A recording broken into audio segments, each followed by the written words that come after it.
Well, the story is still developing, of course, but what we do know of the attack, together with France's very recent past, means it's not too soon to talk about terrorism. And Ray Boisvert, former CSIS assistant director, is here to help us do that.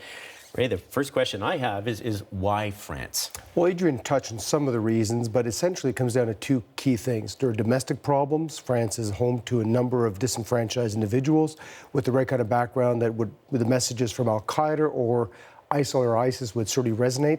It's also about French foreign policy and security policy. It stems from their activities in Mali and Africa and elsewhere, and also because right now it's been a driver in Europe with a bit of a strident view about taking on violent extremism and doing something with it. But there are some fundamental things dealing with a society that's unique and makes it such a high-profile target. But it's interesting, as Adrian mentioned, that François Hollande was talking about lifting the state of emergency in a couple of weeks, which is to say it was still in place tonight. So what is the actual significance of having that state of emergency in place? Well, it certainly does root out a lot of the cells that are probably getting ready to attack. They're preparing, and I think some of the cases, they probably resolve those very satisfactorily, which of course we'll never hear about.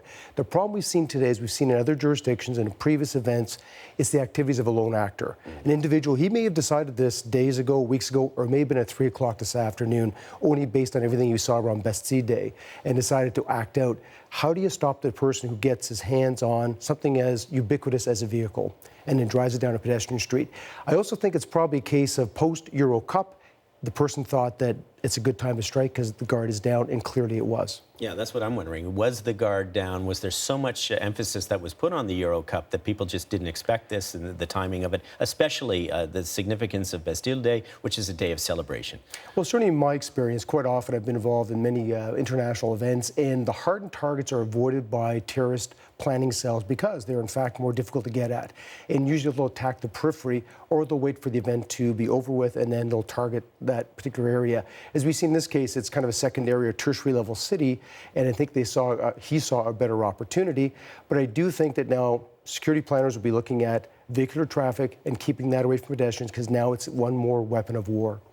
Ray, take us behind the scenes and what you expect would be happening right now to find out more about the driver of that vehicle.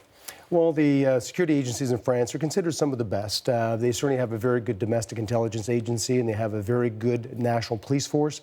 They've already been on high alert, as we know. They've already made book on a number of subjects. They'll be re-interviewing people.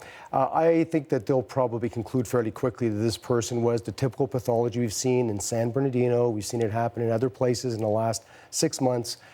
They became very radicalized in a very quiet, self sort of aggrandizing way, and they read the material and they decided by their own plan to do their thing. I doubt there's any links back to the Middle East except for the inspiration. Okay, well, we will continue to follow it. Ray Boisvert, thank you so much.